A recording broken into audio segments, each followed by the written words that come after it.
Assalamualaikum warahmatullahi wabarakatuh. Alhamdulillahilladzi qawluhu durra la yumkinu an tushtara minal amwali bil kathrah. Wassalatu wassalamu ala Rasulillah wa ala alihi wa ashabihi bararah. Az-Zubair ibn Awam, Hawari an-Nabi. Inilah tema yang akan kita bahas di serial belajar sirat nabawiyah melalui video-video pendek bersama saya Happy Anabastani. Ini sahabat Nabi yang luar biasa disebut dengan Hawari. Ya, kalaulah Nabi Isa alaihissalam ada Hawariyun, para pembelanya, maka Rasulullah Muhammad SAW pun ada Hawari, ada pembelanya. Dialah Az-Zubair ibn Awam. Kalau kita lihat silsilahnya, Az-Zubair bin Awam ini masih terbilang keluarga Rasul SAW.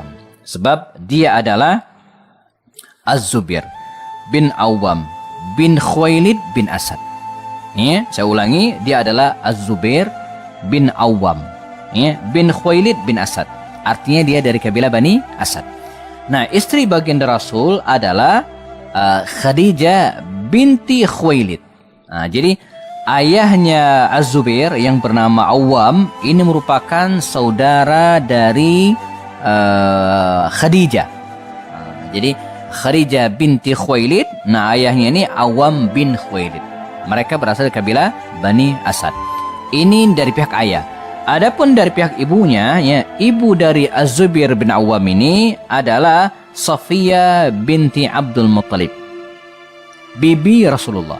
Jadi ibunya Az-Zubair ini merupakan bibi Rasulullah. Jadi dia ada anak-anak bibi Rasulullah, sepupu, ya, sepupu Rasulullah. Kalau lihat dari ibunya, tapi kalau dilihat dari ayahnya, dia merupakan keponakan istri Rasulullah, yaitu Khadijah. Dengan demikian dia orang yang sangat dekat dengan Rasulullah dari dua sisi, dari istri Rasulullah Khadijah dan dari ibunya, dari ibu Az-Zubair bin Awam yang merupakan bibinda Rasulullah Shallallahu Alaihi Wasallam. Nah, baik, Az-Zubair bin Awam ini, ya, dikisahkan aslama wa huwa ibnu 15 sana. Dia masuk Islam pada usia 15 tahun. Wa kana islamuhu ba'da Abi Bakar Siddiq. Dia masuk Islam setelah Abu Bakar Siddiq. Ya. Wa kana islamuhu ba'da Abi Bakar Siddiq biyasir. Jadi tidak lama setelah Abu Bakar Siddiq masuk Islam, dia pun masuk Islam. Wa kana rabi'an al-khamisan fil Islam. Dia adalah orang yang keempat atau kelima masuk Islam dari kalangan dewasa. Jadi luar biasa. Jadi orang yang masuk Islam pada waktu itu baru 4 atau 5 orang. Nah, jadi dia di awal-awal masuk Islam, ya. Wa hajara ila al-Habasyah, dia sempat hijrah ke Habasyah, ya, dan bersama gelombang awal dan kedua Utsman bin Affan dan Ja'far bin Abi Thalib. Artinya dia dua kali hijrah. Lalu kemudian dia pula hijrah ke Madinah Al-Munawwarah, ya. Maka wajar kalau kemudian dia juluki dengan Dzu al-Hijratain, orang yang punya hijrah 2 kali. Hijrah ke Habasyah dan hijrah ke Madinah Al-Munawwarah. Dan baginda Rasulullah SAW di Madinah mempersaudarakan Az-Zubair bin Awam ini dengan Salama bin Waqsh Al-Ansari. Ya, jadi dipersaudarakan, dan ini program Rasulullah.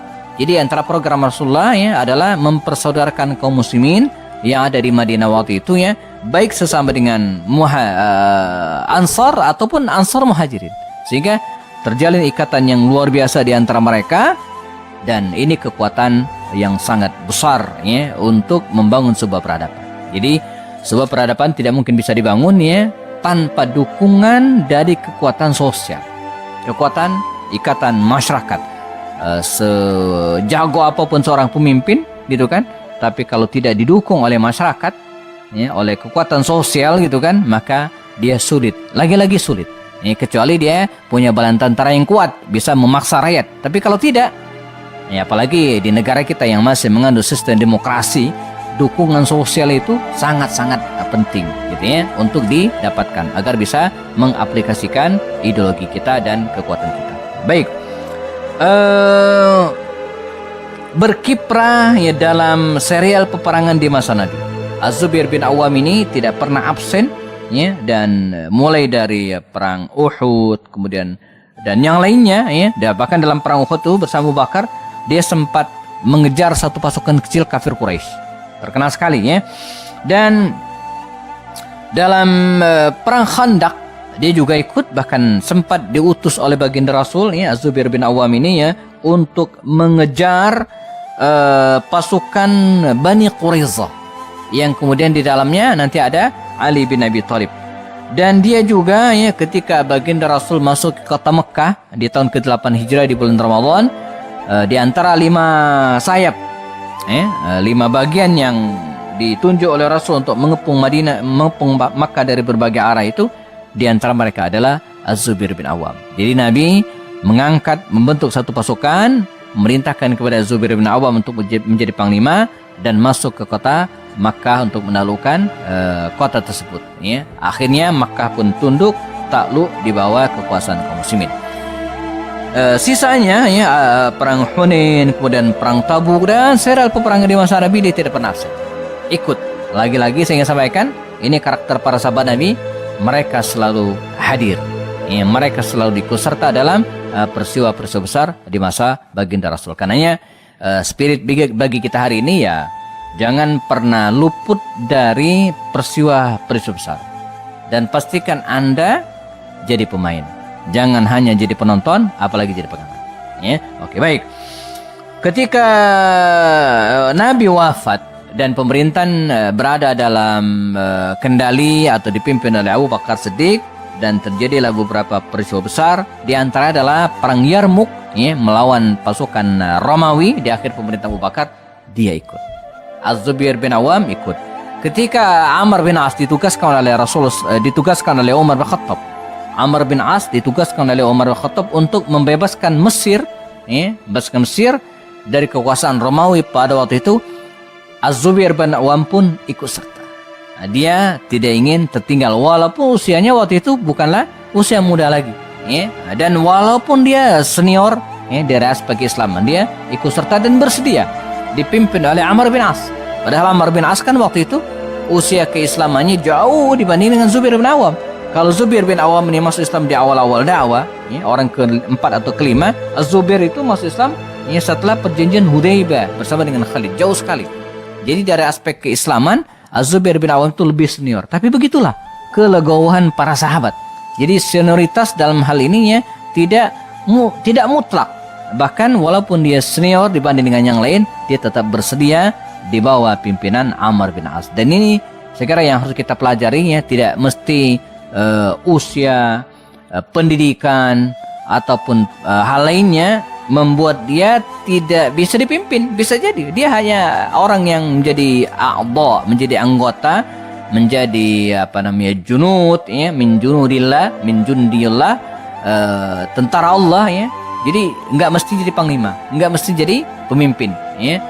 Karena kalau semua orang pengen jadi pemimpin, terus siapa yang jadi anak buahnya ya. Nah, baik. Amr bin As ikut serta dalam melakukan Mesir, dan dia termasuk orang yang sangat pemberani. Sampai kemudian ketika masa pemerintahan Umar selesai dan Umar meninggal dunia, Zubair bin Awam termasuk di antara 6 orang tim yang dibentuk oleh Umar. Ya, saya ulang lagi, karena 6 orang tersebut adalah Abdurrahman bin Auf, lalu kemudian Sa'ad bin Waqqas, Talha bin Ubaidillah, Az-Zubair bin Awam, Abu Ubaidah bin Jarrah, dan Ali bin Abi Thalib serta Utsman bin Affan. Ya, jadi Abdurrahman bin Auf, Sa'ad bin Waqqas, Talha bin Ubaidillah, Zubair bin Awam, Abu Ubaidah sudah meninggal dunia ya. Saya salah sebut ya. Utsman bin Affan dan Sayyidina Ali bin Abi Thalib. 6 orang ini yang dibentuk oleh Umar, dan akhirnya yang terpilih adalah Utsman bin Affan. Pada masa pemerintahan Utsman bin Affan, dia memberikan dukungan yang luar biasa, dan seperti kita ketahui ya, saat Utsman bin Affan terbunuh dalam tragedi berdarah pada masanya di tahun 35 Hijriah, dia termasuk orang yang sangat menyesalkan hal itu. Dan dia punya prinsip, kezaliman tidak boleh dibiarkan, pelaku kesalahan mesti diberikan sanksi. Maka dengan sekuat tenaga dia melobi Ali bin Abi Thalib untuk menjatuhkan hukuman sanksi kepada orang-orang yang terlibat. Namun Ali bin Abi Thalib waktu itu berada dalam kemelut kondisi yang tidak normal.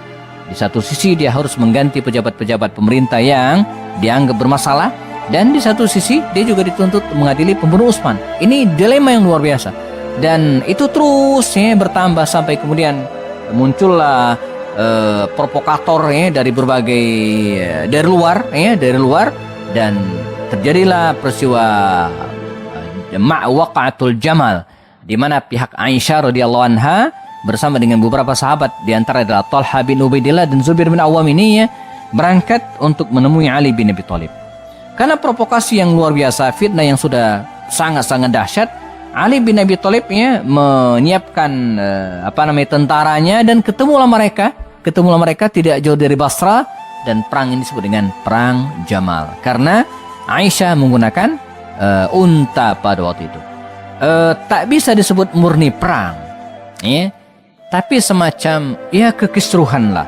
Ya, saya sering ilustrasikan seperti orang demo kemudian chaos, ya ada korban.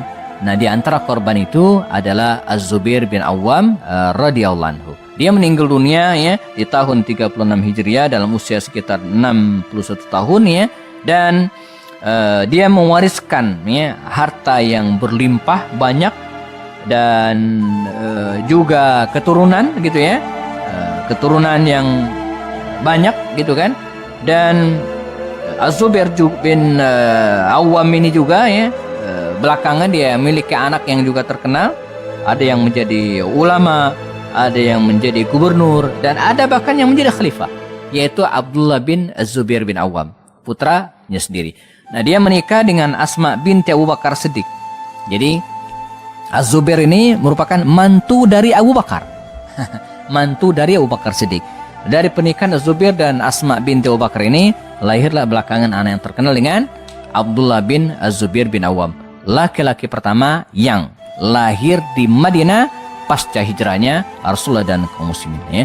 Nah, semoga kita bisa meneladani hawari Rasulullah ini ya, pembela Rasulullah ini, Az-Zubair bin Awam radhiyallahu anhu, dan Rasulullah SAW ya mengatakan dia termasuk al-asyara al-mubasyirin bil jannah, 10 sahabat yang dijamin masuk surga. Kita bertemu lagi di video berikutnya bersama saya Happy Andi Bastani. Assalamualaikum warahmatullahi taala wabarakatuh.